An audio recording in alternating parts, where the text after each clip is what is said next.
Bab 26. Setibanya di sebuah kediaman kecil berdinding batako, Jamadi pun mengeluarkan pisau lengkung yang tergantung di pinggangnya dan mengayunkannya.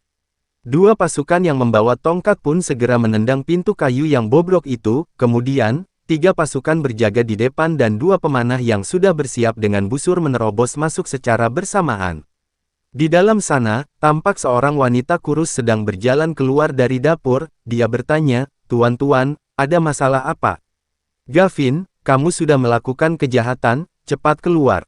Jamadi yang mengabaikan pertanyaan wanita tua itu melambaikan pedang lengkungnya dan 5 orang segera menerobos masuk ke dalam rumah. Brak, dua pintu kayu terbanting keluar dan langsung menjungkir balikkan mereka berlima. Setelah itu, tampak seorang pemuda bergegas keluar dengan pisau dan langsung menyerang Jamadi.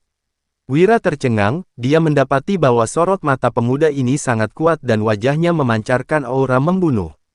Tak terduga, Jamadi yang bahkan tidak mengangkat pisau lengkungnya malah tersenyum dingin dan berkata, "Gavin, membunuh pejabat sama dengan pemberontakan dan seluruh kerabatmu akan dibantai. Aku, Jamadi, enggak menyerangmu, apa kamu berani membunuhku?"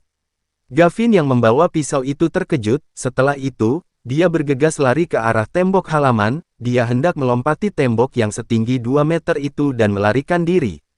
Reaksinya cepat sekali, bahkan lebih cepat dari beberapa pelari tercepat di dunia. Wira merasa bahwa Gavin telah melarikan diri, namun, sebelum 5 pengikut Jamadi memanjat tembok, Jamadi kembali berbalik dengan perlahan dan berkata lagi, "Gavin, apa kamu benar-benar mau melarikan diri? Kamu boleh lari, tapi, bagaimana dengan istri, anak dan ibumu? Apa kamu akan membiarkan mereka semua ditangkap dan dipenjara?" Pencurian di Nuala pada awalnya memang sangat serius. Jika satu orang terlibat dalam pencurian, seluruh keluarga dan kerabat akan terkena imbasnya. Hanya saja, ada terlalu banyak kasus pencurian selama masa perang yang telah berlangsung selama bertahun-tahun ini, jadi, penanganannya sekarang agak ringan, asalkan pelaku tertangkap, keluarga tidak akan terlibat. Namun, jika pelaku kabur, pihak keluarga yang akan dijebloskan ke penjara. Mendengar ucapan Jamadi, Gavin yang berada di atas tembok terpaku dan ekspresi di wajahnya tidak pasti. Pada akhirnya, dia melompat turun sambil membuang pisau di tangannya. Gavin segera berlutut di tanah sambil mengangkat kedua tangannya dan berkata, "Tuan, jangan tangkap keluargaku. Aku, Gavin, mengakui kesalahanku dan bersedia menerima hukuman." Jamadi pun menyimpan pisau lengkungnya dan berkata, "Kita adalah orang sebangsa, asalkan kamu nggak mempersulit kami juga nggak akan mempersulit keluargamu, pengawal. Ikat dia." Kelima pemanah dan pasukannya pun bangkit, lalu membelenggu Gavin. Di sisi lain, Wira terkejut. Dia tidak menyangka hukum ternyata lebih berkuasa dari manusia. Selama 238 tahun kerajaan Nuala berdiri, hukum raja masih memiliki kekuatan untuk menangkap pencuri. Gavin menyerahkan diri demi ibu, istri, dan anak-anaknya. Dia bisa dianggap sebagai orang yang bertanggung jawab. Tidak lama kemudian, Danu, Dodi, 5 pemanah, beserta pasukan lainnya membawa paksa Gandhi dan Ganjar. Ketiga bersaudara itu memiliki perawakan yang sama. Sama-sama berkulit hitam dan kurus, satu-satunya yang membedakan adalah Ganjar yang pucat. Dia tampaknya menderita luka yang sangat serius. Melihat kejadian ini, sekelompok warga desa pun mengerumuni tempat itu. "Tuan, tolong lepaskan anakku, dia mencuri demi membelikan obat untukku yang renta ini, tangkap saja aku." Pinta ibunya Gavin yang bungkuk, kurus, dan berambut putih itu sambil berlutut di depan Wira dan Jamadi. "Tuan Wira, tolong, maafkan keluarga kami. Mereka memang salah karena sudah mencuri, tapi mereka juga terpaksa. Ibu mertuaku sakit dan perlu minum obat, tapi penghasilan suamiku nggak banyak meski sudah banting tulang dari pagi hingga malam. Dia nggak mungkin mencuri kalau bukan karena keadaan, tolong berbelas kasihilah dan lepaskan dia. Kami akan bersujud kepadamu," kata salah seorang dari ketiga menantu perempuan.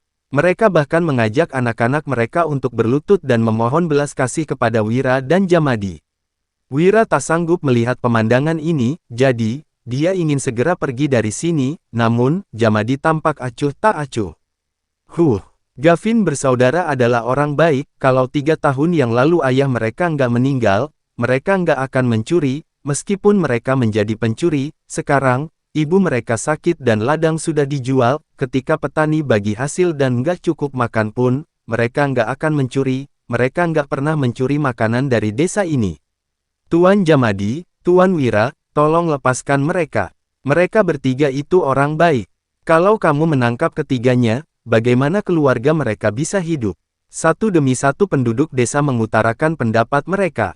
Tolong jaga ibu dan anak-anakku, kata salah satu dari tiga bersaudara itu sambil memandang istri masing-masing. Kemudian, ketiganya bersujud kepada ibu mereka 3 kali tanpa mengatakan apa-apa. Hati Wira perih melihat adegan ini.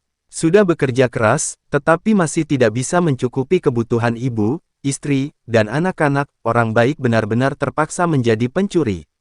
Dunia macam apa ini? Bab 27. Diam, siapa yang berani berkata lagi akan dijebloskan ke penjara juga. Seru Jamadi dengan nada dingin, dan ekspresinya juga tampak tegas. Dia sering melihat hal seperti itu. Meskipun terlihat menyedihkan, tetap saja ada beberapa pencuri yang terlahir sebagai orang jahat, jadi, dia tidak tersentuh sedikit pun. Jika ingin bertahan di dunia yang kacau ini, hati pun harus teguh. Penduduk desa yang mendengar ini tidak berani mengatakan apa-apa lagi. Sementara itu, ibunya Gavin beserta ketiga menantunya hanya bisa menyeka air mata dan terisak. Gavin, Gandhi, Ganjar, kemarin malam, kalian pergi ke kediaman Wira untuk merampok. Ganjar, Dodi memukulmu dari belakang. Gandhi, kamu dicakar di bagian bahu. Sekarang, bukti ada di depan mata. Kalian mau mengaku atau enggak? Wira pun membuka pakaian mereka berdua, lalu mendapati bekas tinju di punggung Ganjar dan luka gores di bahu Gandhi. Selain itu, Wira juga mengeluarkan sobekan pakaian yang ternoda darah. Ketiga bersaudara itu saling memandang, lalu mengangguk dan berkata, mengaku. Bukti kuat ada di depan mata, ketiga bersaudara itu tentu tidak bisa menyangkalnya. Jamadi mengangguk puas, lalu berkata, baguslah kalau kalian mau mengaku. Bagaimana dengan uang yang kalian curi dari Sony? Uang? Tanya ketiga bersaudara itu bingung. Mereka hanya pergi ke rumah Wira untuk mencuri, namun, ketiganya malah dipukuli oleh Dodi sebelum sempat mendapatkan apapun. Ibu Gavin dan ketiga menantunya menyeka air matanya, lalu berkata, mereka sama sekali nggak dapat apa-apa. Ganjar bahkan pulang dalam keadaan terluka. Sepertinya bukan mereka pelakunya. Orang yang mencuri uang Sony adalah orang lain. Jamadi memandang Wira, lalu berujar, Tuan Wira, apa yang kamu pikirkan?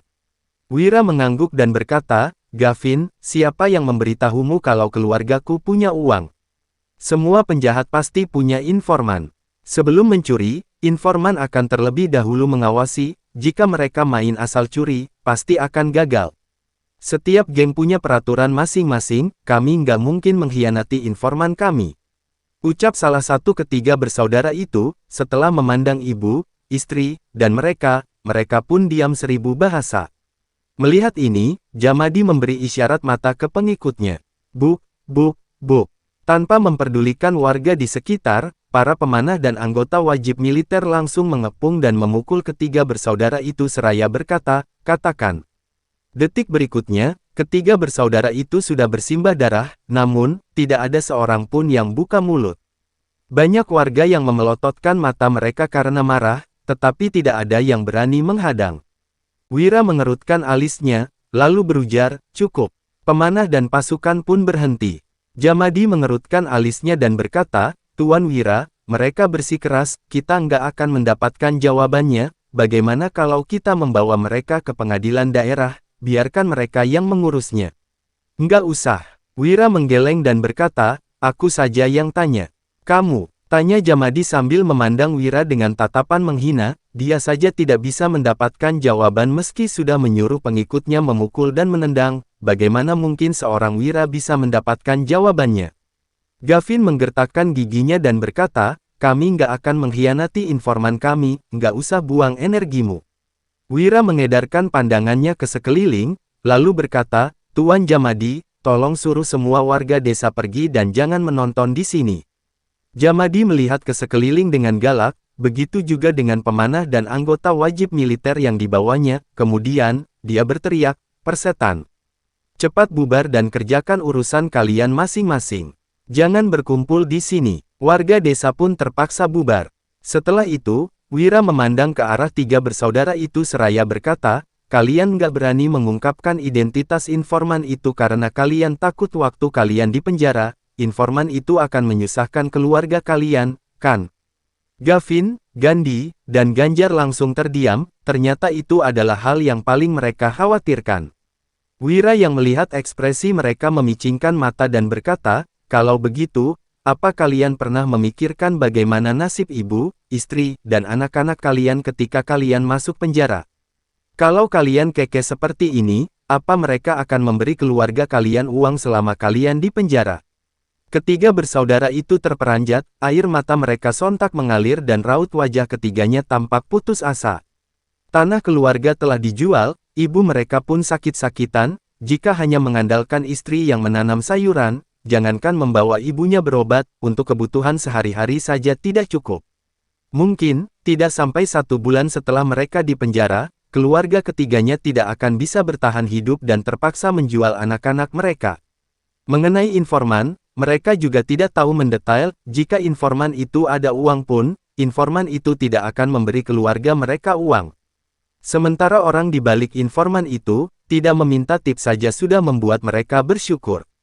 Ketiga bersaudara pun bersujud lagi dan lagi, salah satu dari mereka berkata, Tuan Wira, tolonglah, kami nggak mencuri apapun, tolong, ampuni nyawa kami bersujud padamu, tolong, berbelas kasihlah dan selamatkan kami, kalau enggak, keluarga kami akan tercerai-berai.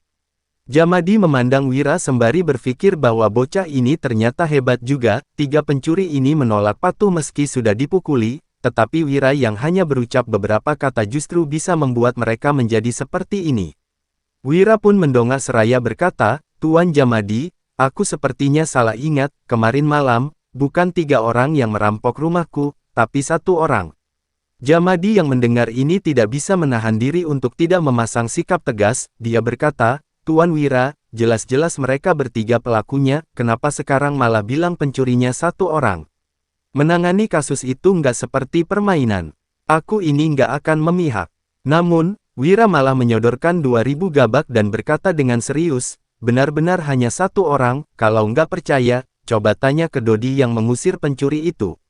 Jelas-jelas, ucap Jamadi kebingungan. Bab 28. Dodi awalnya masih belum bereaksi, namun, dia langsung menatap ke arah Wira dengan serius begitu dipukul oleh Danu. Dodi pun berkata, ya. Hanya 1 pencuri. Ya, tiap orang pasti punya ingatan yang buruk, syukurlah kalau ingat, ujar Jamadi sambil diam-diam mengambil uang itu, kemudian, dia melanjutkan, pencurinya ada 1, tapi kita lebih tangkap 2 orang. Tuan Wira, apa kamu mau melepaskan mereka? Wira memandang ketiga bersaudara itu.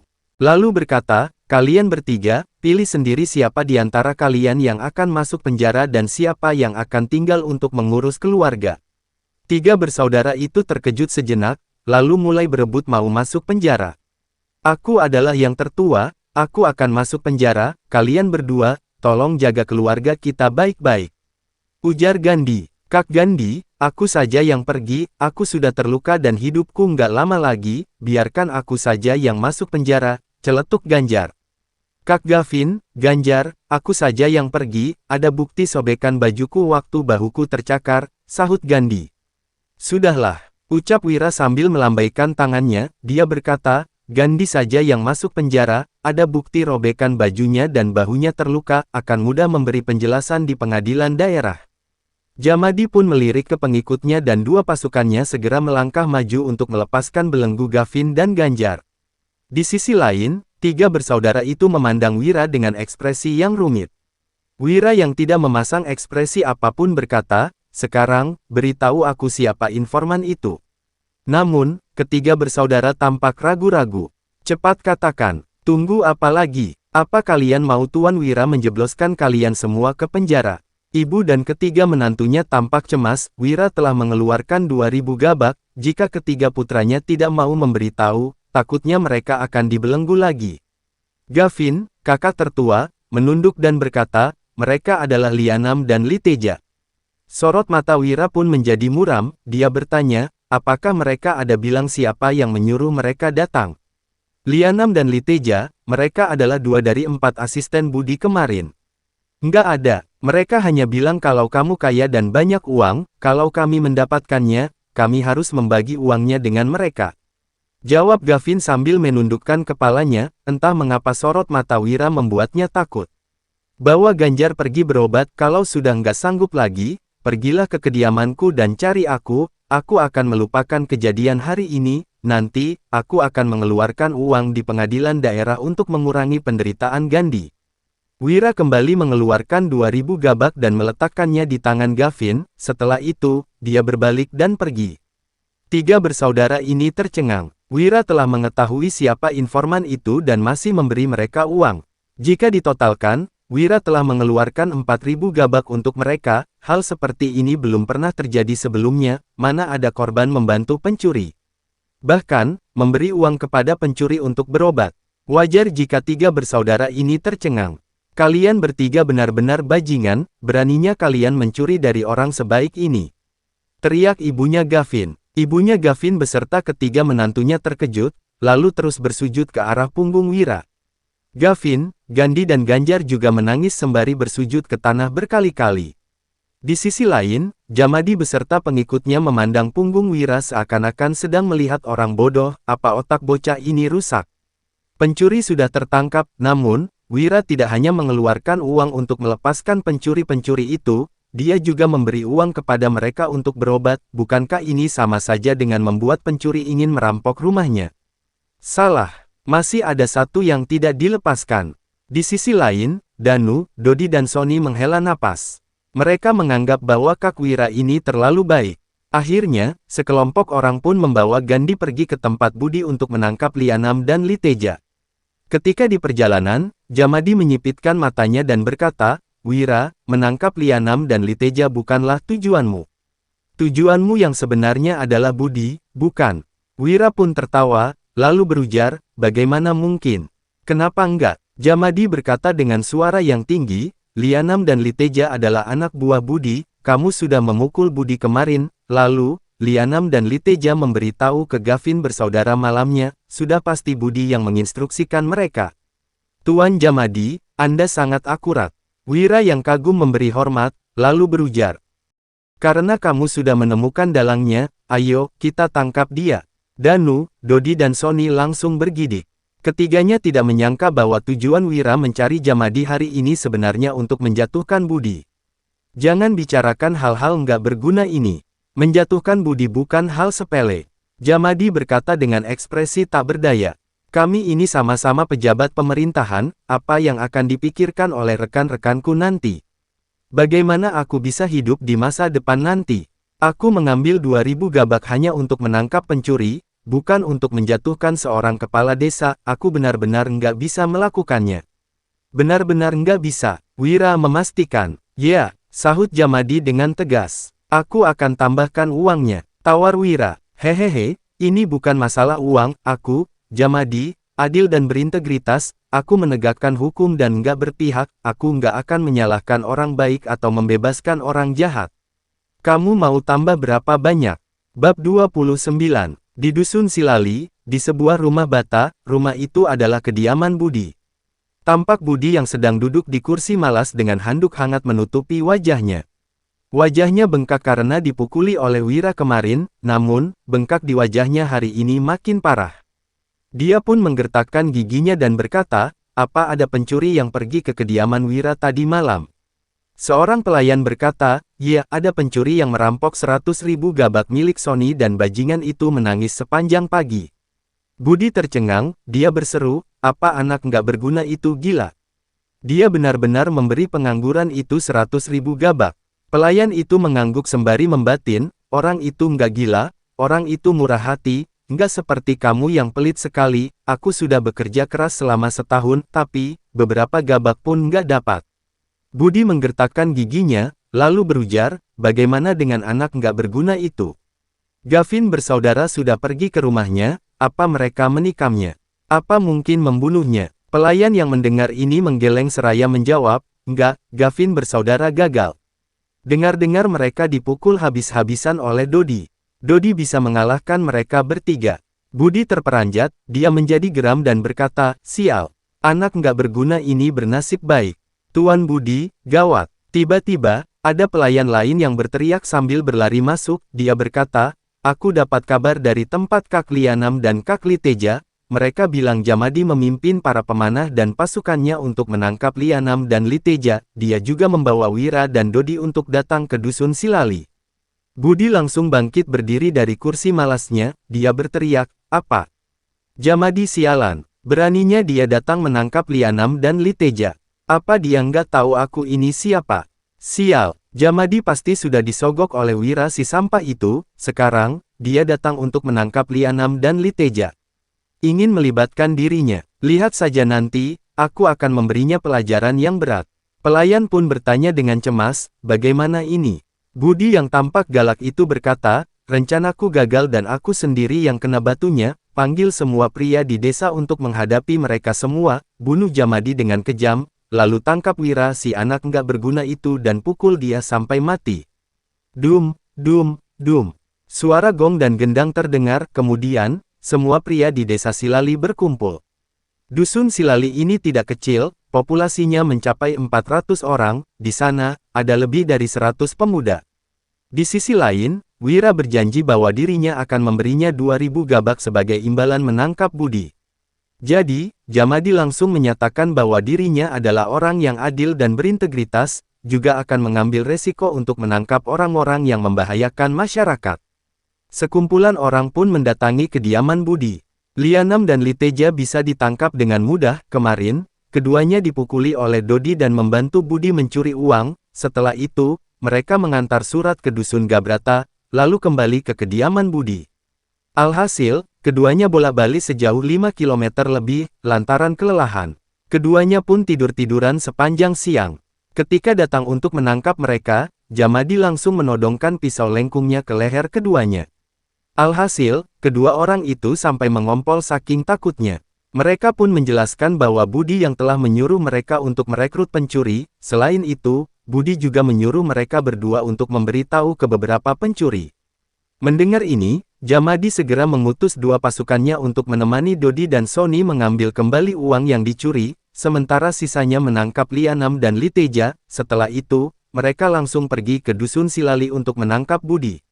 Jarak dari tempat Lianam dan Liteja ke Dusun Silali tidak terlalu jauh, jaraknya kurang dari 1 kilometer, namun, mereka yang baru masuk ke desa Silali mendengar suara gong dan genderang.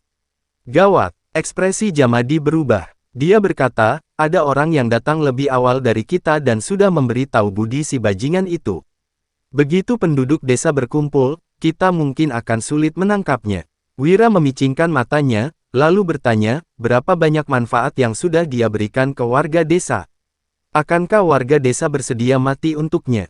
Jamadi menggeleng, lalu berujar, "Wira, kamu lahir di keluarga yang berkecukupan, kamu nggak ngerti penderitaan warga desa, ada kalanya warga desa menjual nyawa mereka demi uang."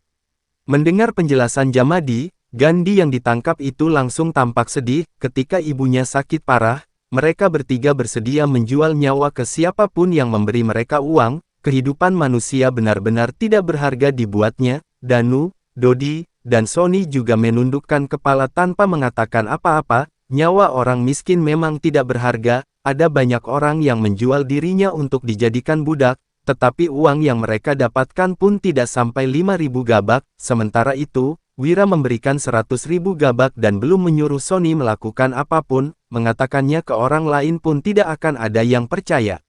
Wira mengangkat alisnya, dia bertanya, "Kalau begitu, apa dia rela memberi seluruh desa 1.000 gabak?" "Benar juga, ayo," sahut Jamadi sembari menggertakkan gigi, lalu melambaikan tangannya. Kedua rombongan itu pun bertemu di depan gerbang desa. Di pihak Wira, ada Jamadi, 4 pemanah, 6 pasukan, Danu, Gandhi, Lianam, dan Liteja. Jumlah mereka ada 16 orang, di mana 3 orangnya merupakan tahanan. Sementara di sisi Budi, dia memimpin lebih dari 100 orang, orang-orang itu membawa tongkat, garpu tanah, garu, tombak, dan pisau besar. Mereka semua tampak sangat ganas. Budi pun berteriak, "Jamadi, dasar sialan, kita sama-sama pejabat daerah, kenapa kamu malah membantu orang luar untuk berurusan denganku? Katakan, berapa banyak uang yang sudah orang ini berikan padamu?" "Budi, jangan sembarangan menuduh aku, Jamadi," menegakkan hukum tanpa berpihak dan nggak pernah menerima suap.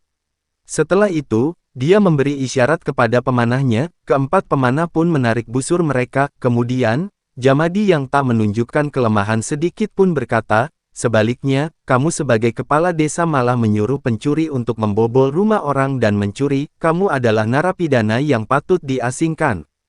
Omong kosong, mana mungkin aku bergaul dengan pencuri? Aku ini pejabat daerah. Budi membantah dengan tegas, dia menatap Lianam dan Liteja, lalu berujar, Lianam, Liteja, apa Jamadi menodongkan pisau di leher kalian dan memaksa kalian mengatakan sesuatu yang nggak pernah kalian lakukan? Lianam dan Liteja buru-buru mengangguk, kepala desa telah membawa banyak orang, jadi, nyali mereka telah kembali. Shoot, pisau lengkung milik Jamadi terhunus dan terarah ke leher keduanya, dia berkata, sialan, apa yang kalian katakan barusan? Ulangi lagi, kalau enggak, aku akan memenggal kepala kalian. Benar, Tuan Budi yang menyuruh kami untuk memberitahu Gavin bersaudara. Seru keduanya, dengan adanya pedang yang ditodongkan ke leher, nyali Lianam dan Liteja kembali menciut. Sorot mata Budi menjadi muram. Dia berkata, Jamadi, kamu memaksa orang untuk mengaku, kamu sengaja berkolusi dengan anak nggak berguna ini untuk merugikanku, kamu berkomplot demi kepentingan sendiri. Wira pun tersenyum merendahkan, lalu berkata, Budi, masalah ini, kamu sendiri tahu dengan jelas, ayo, kita pergi ke pengadilan untuk menemui pemimpin kabupaten, biar dia yang memutuskan. Ada banyak hal yang harus aku urus, aku nggak punya banyak waktu untuk pergi ke pengadilan daerah bersamamu. Sahut Budi sambil tersenyum dingin, dia melihat Wira sambil menggertakkan giginya dan berujar, hei, anak nggak berguna, kamu sengaja membuat kegaduhan ini, kan? Teman-teman, tangkap bocah ini. Warga desa maju dengan perlahan, Jamadi mengayunkan pedang lengkungnya dan berkata, siapa berani maju? Aku adalah hakim daerah Pimola yang bertugas menangkap pencuri, aku adalah pejabat, apa kalian mau menentang hukum raja? Bab 30. Warga desa yang mendengar ini langsung menghentikan langkah mereka. Jangan dengarkan dia, aku ini kepala desa, siapapun yang bisa menangkap atau memukul anak nggak berguna itu, uang sewa tahun depan akan dibebaskan 10%, Budi menawarkan hadiah, ini memang kurang setengah dari yang dijanjikan, namun, ucapan Budi ini tetap membuat warga desa menggila dan menyerbu ke depan. Berhenti, berhenti, kalau kalian masih berani maju, aku akan melepaskan panah. Teriak Jamadi dan suaranya melengking, namun, warga tidak berhenti sama sekali, jadi, dia segera berteriak kepada bawahannya untuk bubar dan berkata kepada Wira, Wira, nggak bisa. Mereka sudah menggila, ayo, mundur dulu, aku nggak akan kenapa-kenapa, tapi kamu bakal dipukul sampai mati. Pemanah dan prajurit kekar pun mundur ketakutan. Berikan aku busur dan anak panah. Wira meraih seorang pemanah, lalu mengambil busur dan anak panah di tangannya, setelah itu, dia menarik anak panah tersebut. Wuosh! Panah bulu meninggalkan tali busur dan melesat ke arah penduduk desa. Penduduk desa yang menyerbu melihat Wira yang benar-benar melepaskan anak panah, semuanya pun ketakutan dan langsung berhenti, siapapun yang berani maju, aku akan langsung menembakkan anak panah ini. Melihat kekuatan dari anak panah ini, Jamadi langsung berhenti dan memanggil tiga pemanah pun bersiap menembak. Wira berkata dengan suara yang dalam, Danu, tangkap Budi. Baik, Kak Wira, ucap Danu dan dia segera mengambil tongkat yang dibawanya, dia pun mengejar Budi bak seekor harimau ganas yang baru turun gunung, bagaimana dua putra Hasan bisa sehebat ini. Budi mengingat serangan Dodi yang kemarin, lalu melihat kekuatan Danu yang sekarang. Alhasil, dia berkeringat dingin dan langsung melarikan diri seraya berkata, adang dia dan biaya sewa tahun depan akan dibebaskan 20%. Warga desa yang baru saja kehilangan nyali langsung bersemangat lagi. Mereka pun mengacungkan senjata dan menyerbu. Orang-orang yang malang ini benar-benar menggila. Melihat ini, para pemanah tidak bisa tenang, jadi, Jamadi buru-buru berkata, Wira, cepat suruh Danu kembali, dia hanya bisa melawan satu orang, bukan segerombolan orang. Wira juga tegang, bagaimanapun, Paman Hasan pernah mengatakan bahwa dirinya memang bisa melawan 10 orang dengan tangan kosong, tetapi 5 atau 6 orang yang membawa senjata bisa mengepung dan membunuhnya. Sekarang, Danu dikelilingi oleh ratusan orang dan semuanya membawa senjata. Namun, tepat ketika Wira ingin memanggil Danu kembali, semua orang menatap ke depan dengan mata yang membelalak, tidak ada yang berani mempercayai apa yang telah mereka lihat. Hus! Tongkat milik Danu bergetar sehingga menyebabkan suara raungan yang dahsyat, akibatnya, semua senjata berupa tongkat, garpu tanah, dan garu langsung terpental. Kini, tidak ada yang berani mendekatinya, dalam sekejap mata, puluhan warga desa terjengkal ke tanah dan sisanya mundur ketakutan. Teknik menembak. Gavin tercengang. Ayahnya pernah berkata bahwa ada seorang jenderal yang berpakaian baju zirah dan menunggang kuda sambil membawa senjata besar, dia bisa membunuh orang di medan perang seperti sedang memotong rumput. Gavin tidak pernah mempercayainya sebelumnya, namun, setelah menyaksikan Danu mengayunkan tongkat itu, dia mulai percaya. Nak, bukankah anak ini bilang kalau dia hanya bisa melawan satu orang? Kenapa dia sehebat ini? Tanya Jamadi sambil menelan ludahnya, kemudian, dia menatap 4 pemanahnya dan nyali mereka kembali menjadi kuat. Tidak peduli seberapa hebatnya kemampuan bela diri orang-orang yang menyerbu ini, selama tidak menggunakan baju zirah, para pemanah ini bisa menembakkan panah mereka. Wira akhirnya mengerti, Paman Hasan hanya mengatakan jika pihak lawan membawa senjata, tetapi tidak ada mengatakan jika Danu dan Dodi membawa senjata bisa melawan berapa orang. Buk, buk, buk, tongkat milik Danu kembali bergetar, lantaran tidak ada warga desa yang bisa mengadangnya, dia pun segera mengejar Budi dan menangkapnya. Setelah itu, Danu membawa Budi kembali dan melemparkannya ke kaki Wira seraya berkata, "Kak Wira, aku berhasil menangkapnya." Budi tampak putus asa, kemarin, dia telah dipukul sangat parah, hari ini, nasibnya tidak perlu dikatakan lagi. Wira diam saja, dia memandang Jamadi sambil berkata, "Cepat tahan dia. Cepat belenggu dia." Perintah Jamadi dengan terburu-buru. Kedua prajurit kekar pun membelenggu Budi yang gemetaran, kepala desa Pimola benar-benar digulingkan dari jabatannya hari ini. Di sisi lain, seluruh warga desa menyaksikan ini dengan ekspresi yang rumit, meskipun berasal dari desa yang sama, Budi juga sudah menindas mereka, namun, tiap kali panen, perkelahian yang terjadi di Dusun Silali lebih sedikit dibanding desa lainnya. "Kalian berani," teriak Budi. Ketika belenggunya dieratkan, dia menatap Jamadi sambil menggertakkan giginya dan berkata, "Jamadi, kita ini rekan, kamu benar-benar ingin melakukan ini. Aku akan membayar 2000 gabak dan mentraktir semua orang untuk minum, jangan bawa aku ke pengadilan daerah. Kamu anggap aku ini apa? Kamu pikir bisa membeliku dengan 2000 gabak? Aku, Jamadi, adil dan berintegritas, aku nggak mementingkan diri sendiri, mana mungkin aku melanggar hukum demi mendapatkan keuntungan pribadi. Bawa dia." Namun, Jamadi mengutuk diam-diam, "Cuy, dasar pelit, sudah ditangkap hanya memberiku 2000 gabak.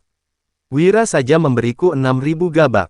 Kurang." Melihat ekspresi Jamadi, Budi akhirnya mengerti, dia pun memandang ke arah Wira sambil menggertakkan giginya, lalu berkata, "Nggak peduli seberapa banyak uang yang dia berikan padamu, aku akan menggandakannya, cepat lepaskan aku." Mendengar ini, mata Jamadi langsung berbinar, 2 kali lipat dari 6000 gabak. Itu artinya 120.000 gabak.